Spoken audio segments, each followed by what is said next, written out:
കഴിഞ്ഞ 35 ദിവസക്കാലമായി ഡൽഹിയിലെ ജന്തർ മന്ദറിൽ നടത്തിവന്ന വിദ്യാർത്ഥികളുടെയും CJPയുടെയും സമരത്തെ തുടർന്ന് കേന്ദ്ര വിദ്യാഭ്യാസ വകുപ്പ് മന്ത്രി ധർമ്മേന്ദ്ര പ്രധാൻ രാജിവെച്ച സാഹചര്യത്തിൽ വിദ്യാർത്ഥി യുവജന ഐക്യത്തിന് മഹാവിജയമാണ് എന്നും കഴിഞ്ഞ 12 വർഷക്കാലം ഏകാധിപതിയെപ്പോലെ ഭരണം നടത്തിവന്ന നരേന്ദ്രമോദിക്ക് യുവതയുടെ ശക്തിക്ക് മുമ്പിൽ മുട്ടുമടക്കേണ്ടി വന്നു എന്നും മഹത്തരമായ കർഷക സമരത്തിന് ശേഷം ഐതിഹാസികമായ സമരചരിത്രം കുറിച്ചിരിക്കുകയാണ് രാജ്യത്തെ യുവാക്കളെന്നും CPM Peermade area secretary S. Sabu പറഞ്ഞു.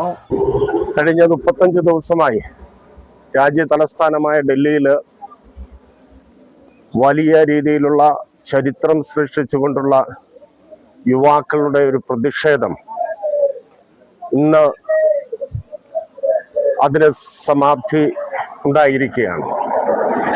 ഇന്ത്യയിലെ 22 ലക്ഷത്തോളം വരുന്ന ഉന്നത വിദ്യാഭ്യാസം നേടി നീറ്റ് പരീക്ഷയ്ക്ക് തയ്യാറായി നീറ്റ് പരീക്ഷയുടെ ചോദ്യപേപ്പർ ചോർന്നതുമായി ബന്ധപ്പെട്ടുകൊണ്ട് രാജ്യത്തിലെ വിദ്യാഭ്യാസ വകുപ്പ് മന്ത്രി ധർമ്മേന്ദ്ര പ്രതാപ് രാജിവെക്കണം എന്ന ആവശ്യം ഉന്നയിച്ചുകൊണ്ടായിരുന്നു കഴിഞ്ഞ 35 ദിവസക്കാലം സമരം.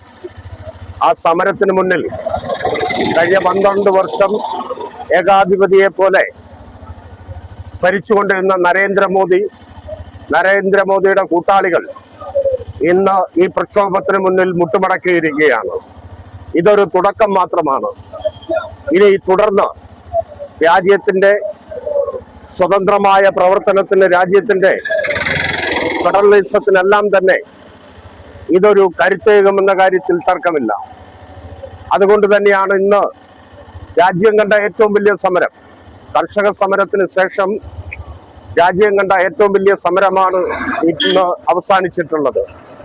ഈ സമരത്തിന്റെ വിജയം രാജ്യമെമ്പാടും വലിയ ആഘോഷത്തിലാണ് ഇന്ന് ഈ സമരത്തിന്റെ വിജയത്തെ പോകുന്നത്.